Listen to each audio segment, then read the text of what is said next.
The levels of consciousness are subconscious, conscious, and superconscious. The conscious mind is what we operate with during our daily activities and waking hours. It represents only a small portion of our consciousness and awareness. The subconscious mind lies below the level of conscious awareness.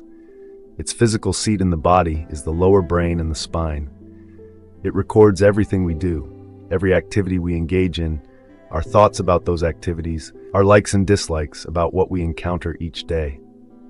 Although nothing is forgotten by the subconscious mind, this part of our consciousness remains mostly hidden from our everyday awareness. The subconscious has a tremendous influence on how we think and act when in the conscious state. The superconscious mind encompasses a level of awareness that sees both material reality and also the energy and consciousness behind that reality. If we have a really good meditation and feel fully calm, as you have stated, then we are beginning to experience a level of superconsciousness. As we go deeper in meditation and experience a deepening peace, calmness, divine love, and even bliss, then we are experiencing deeper levels of the superconscious. The superconscious is where true creativity is found. Expressions of this kind of creativity are distinctive from those that come from the subconscious. The superconscious is where ideas for truly great works of art, music, prose, poetry, great scientific discoveries, and deep spiritual experiences are found. Paramhansa Yogananda made an interesting statement. He said that thoughts are universally, not individually, rooted.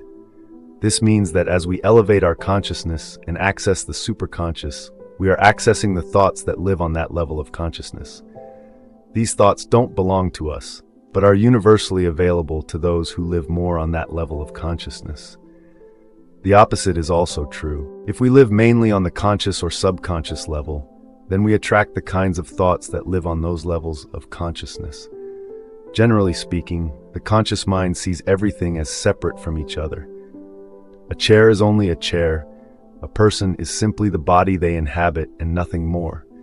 It has a very limited view of the world around it. The superconscious mind sees that everything is in reality made of energy and consciousness, and therefore, it sees the underlying unity behind the outer forms. The subconscious mind consists of the unprocessed residue of thoughts, actions, and memories that are ever present, but more or less unnoticed. They greatly influence the conscious mind, which doesn't often realize how ungoverned by free will its decisions really are. In other words, the subconscious influences a lot of what we do each day, but those influences are from past actions and the habits we have created from them. This means that ideas that are drawn from the subconscious are not going to be new and creative. Looking in the subconscious can be like rummaging around the closet to see what we've stored away. This is why the usual dream state often has a confused and murky feel to it. There are also superconscious dreams, but they will have an uplifting and life-changing effect on us and feel quite different from the usual dreams we may have.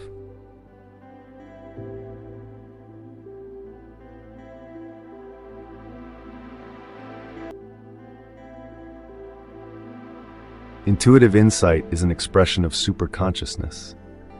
This is developed by a deep, regular practice of meditation. The more we concentrate at the higher chakras, especially the spiritual eye and the heart center, the more we are able to tune in to higher levels of awareness.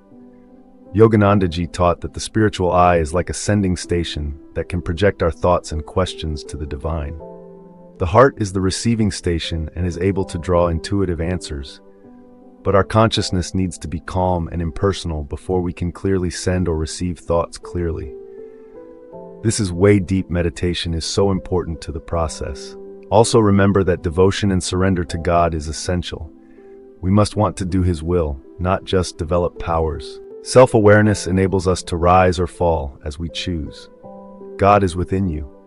Every human being must choose for himself whether he would be a saint or a sinner. A saint is one whose energy moves upward toward the higher, more spiritual part of his own being. A sinner is one whose energy and consciousness move downward in the spine and outward from the spine through the senses to the world. Most people's energy moves indecisively in both directions. In the dedicated sinner, much more of that energy flows downward, leading to unhappiness, sorrow, and a dimmer awareness. An upward flow, on the other hand, produces happiness, expansive joy, and ever-expanding awareness. The ego must evolve before we ask ourselves these questions. Why am I suffering, and what can I do about it?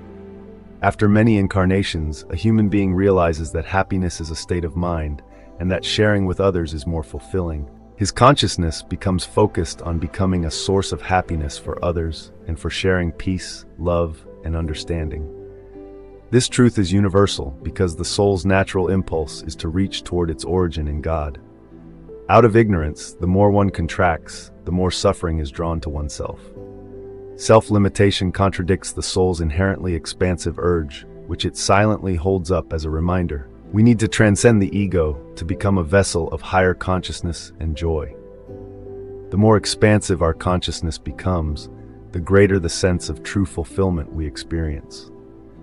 Self-offering, an ancient yogic practice, is one of the most effective ways to transcend the ego so that we can experience the joy of our true nature. In this practice, we offer the energy of each chakra inward and upward to the center of higher consciousness. At the point between the eyebrows,